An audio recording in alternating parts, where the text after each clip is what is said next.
তোমার মনে পড়ে আমার হাতের প্রথম স্পর্শ?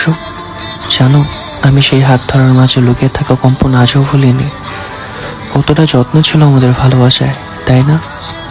কিন্তু আমার আফসোসটা কি জানো, কেউ আমাকে বুঝলো না। না তুমি, না এই পৃথিবীর মানুষ। এই পৃথিবীর মানুষ আমাকে দুঃখ দিল, সেটা সহ্য করার ক্ষমতা থাকলেও তোমার বেলায় বড্ড অসহায় আমি। বেদনার কোনো ভাষা হয় না। আমি আজও কাউকে বোঝাতে পারিনি আমার কেমন লাগে তুমি না থাকলে। অন্য সবার মতো আজ তুমিও ভীষণ রকমভাবে পার হয়ে গেছে। এই যে আমার দুঃখের দিনেও দুঃখ দিলে, কখনই তোমার মনে হয়নি বা আমার জন্য একটুও মায়া হয়নি? তুমি আমার একমাত্র সুখ ছিলে।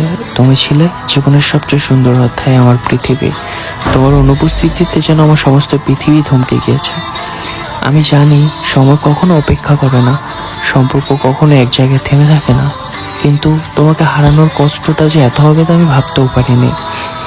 আমরা যখন একে অপরকে ভালোবাসতাম তখন মনে হতো পৃথিবীর সবকিছুই সম্ভব, কিন্তু আজ আমাদের সম্পর্কটা একটা স্মৃতি হয়ে দাঁড়িয়েছে, যে স্মৃতি আমাকে প্রতিনিয়ত ব্যথা দেয়।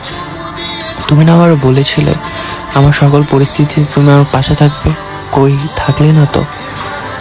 এই যে তুমি আমার সামনে আরেকটা মানুষকে যে ভালোবাসো, আবার তার সাথে আমার ভালোবাসার তুলনা করো, সেও কি আমার তোমার আবেগ নিয়ে ভালোবাসে? সেও কি আমার মতো তোমাকে মন দিয়ে ভালোবাসে? তুমি জানো এই কথাগুলোর যন্ত্রণা কতটুকু? ভাবতেই ভালো লাগে আমার মতো কেউ তোমাকে নাকি ভালোবাসে। জানি, জেনেও চুপ ছিলাম। তুমি কি মনে করো আমি কিছুই জানি না?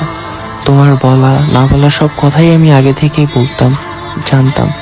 কিন্তু তুমি আমাকে একটু সময় দিলেও পারতে, জাস্ট একটু সময়। হ্যাঁ, ঠিক এইভাবেই বুঝতে পারোনি তুমিও না। যেটুকু সুখ তুমি চেয়েছিলে ঘিরে, তাই আজকে আমাকে ধ্বংস করলো। জানো, সুখী হতে চায় সবাই, তারা কেবলমাত্র দুঃখ ছাড়া আর কিছুই পায় না।